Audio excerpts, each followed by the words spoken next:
Okay, so we're back on the bench, and this is before the Sunday meet. We did get the delivery that we've been looking for, so I am super pumped.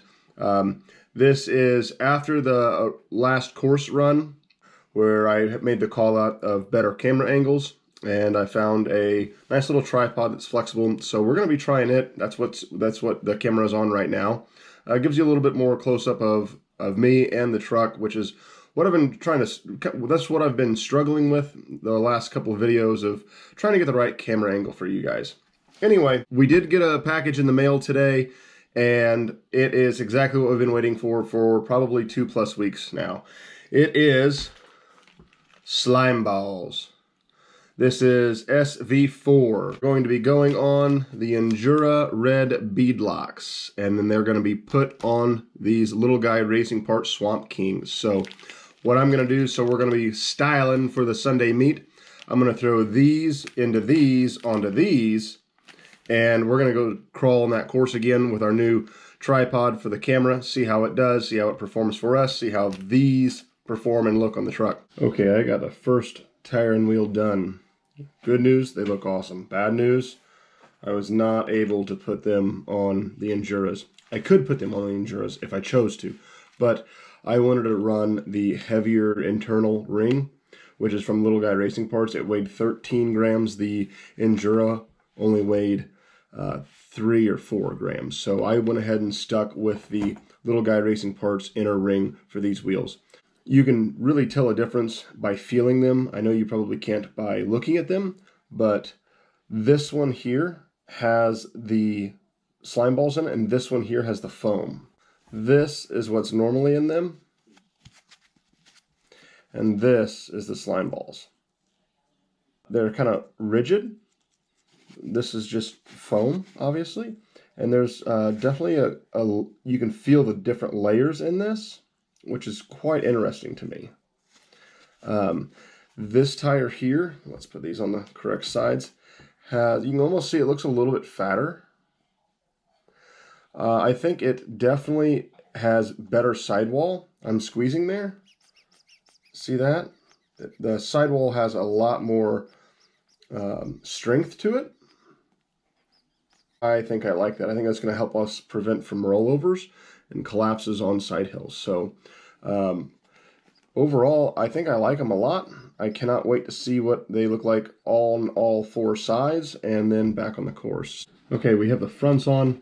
My hood's not connected. First thing I noticed is there's not as much droop and sag into what the foams were. So I really do like that. I'm going to go ahead and tear one of these off so you guys can see what I'm doing and how to do it if you guys don't know. It's real easy, real simple, but I figured I'd put a little clip in here that shows you how to take them apart. Here we go.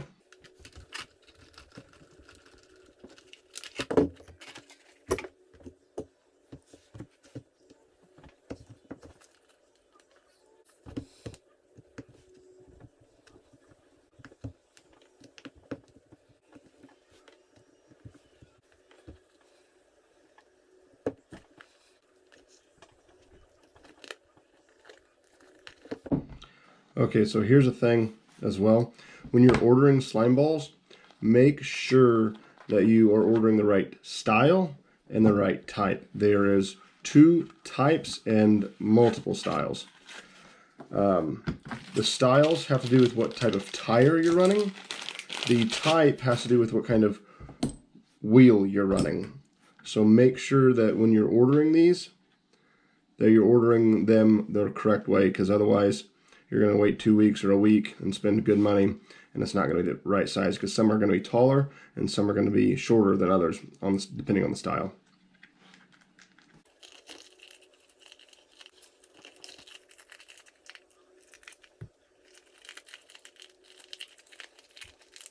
They are a bear to get in here, but they're nice when they get in.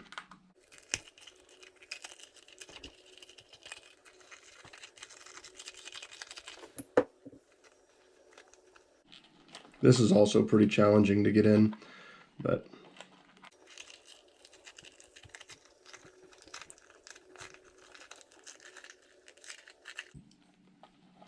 make sure it's directional for which side it's going on and which location.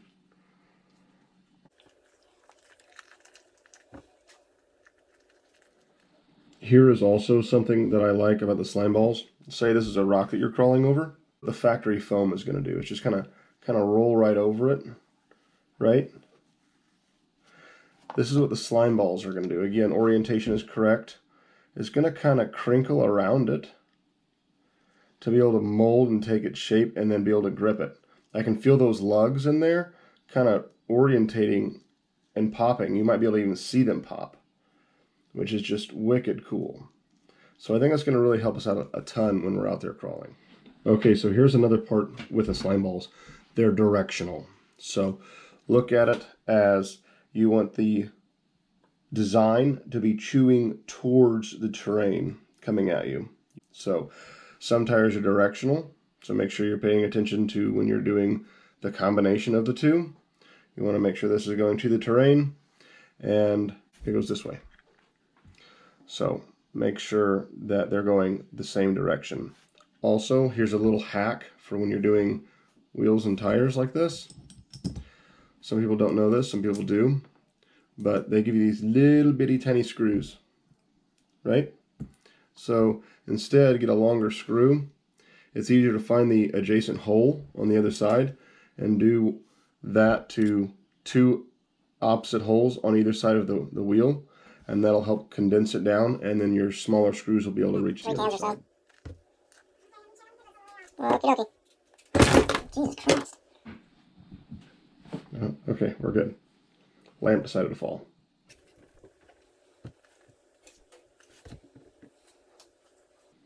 Here's the trick. Long screws.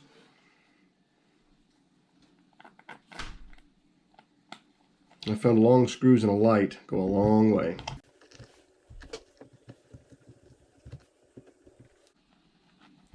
Make sure your bead around there on both sides is seated well.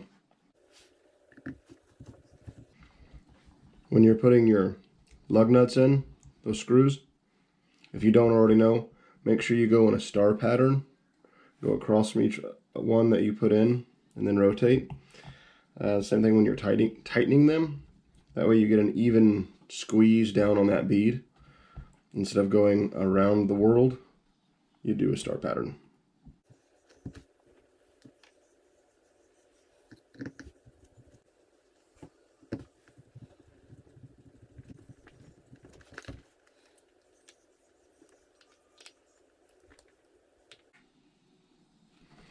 Okay, and that is one wheel and tire complete with slime balls. Took about 10 minutes, so not too bad. All right, we got the slime balls in, and I think it sits pretty nice. Front end's a little high, but I'll explain that here in a second. Definitely a lot firmer than those foams, a lot firmer. So if you remember earlier in the episode, I was talking about rewiring kind of the ESC and the battery. Last night I taught myself how to solder and heat shrink, which I knew how to heat shrink, but didn't know how to solder. So this is why it's a little high in the front. I ended up moving my battery back to the back. I still have the low center of gravity kit in this thing, but I moved the ESC up front and the battery in the back. So I'm trying to get that weight kind of back there a little bit more. I had to raise up my body post one notch, which I wasn't very happy about, but it's trying to balance the load. So this is my homemade splicing that I've done.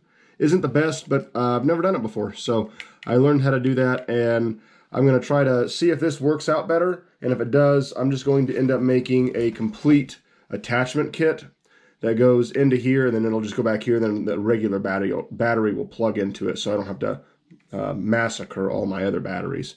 But I do have two batteries that are like this, and if I get that lead set up correctly, if I can make it, then all my batteries will just be back to normal size and length. We're going to go ahead and get this thing out on the course with the battery in the back, see how that does. We haven't seen that before, so we're going to go out there and give it a shot on the crawl course.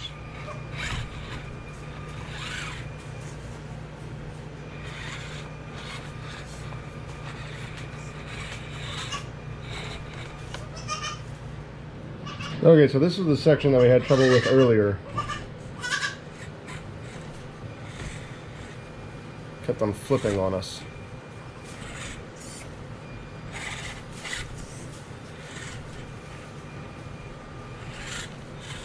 Look at that. Way more side hill stability.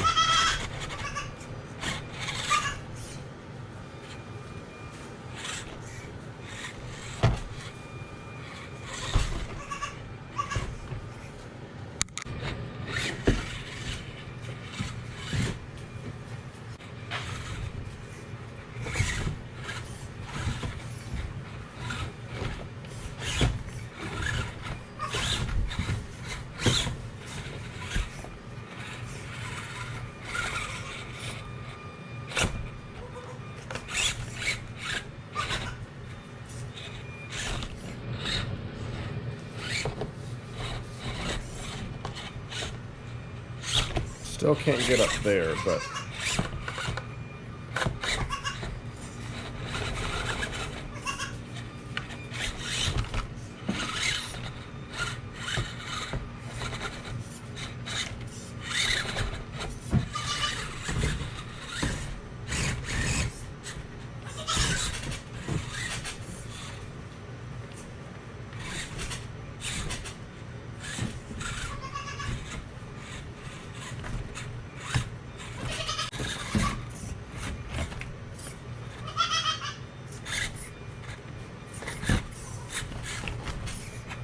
oh.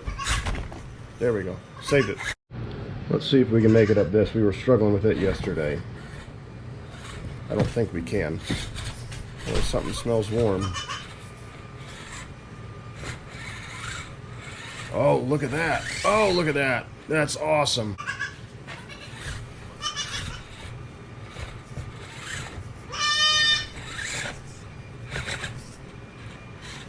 I'm trying a different line.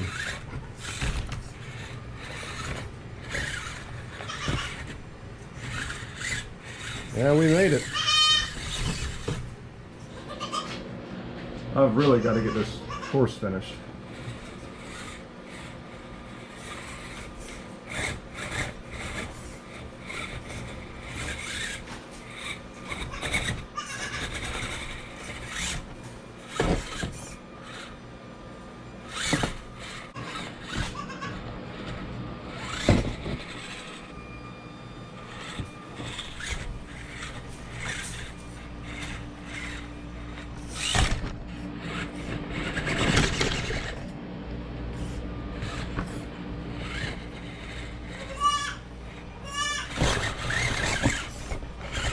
There we go, we got it. Okay, back on the bench. That did pretty well. I was really impressed with that side hill. Yesterday, when we had the foams in, it just kept on rolling on us. And we were able to get up that steep hill on the right-hand side. I think relocating that battery back here has made a huge difference.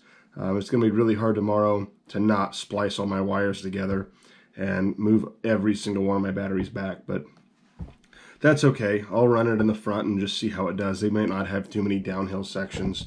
I don't know. I've never been there, so we're gonna find out. But overall, I'm super impressed with it. I'm a lot happier than I was yesterday. Still need to work on the track. It bounces a lot. I don't know if you could tell on the camera, but it bounces a ton, and the pieces still move. So I haven't really done anything, so they still should. So I need to work on that. That's another call out, or the same call out for me, but overall, I think it's shipshape for tomorrow. Stay tuned for the next episode of the C-10 Ironman build phase 4. Ironman's going to be going crawling tomorrow at the Indianapolis RC shop, but it's going to be a week for you guys. Stick around and thanks for watching.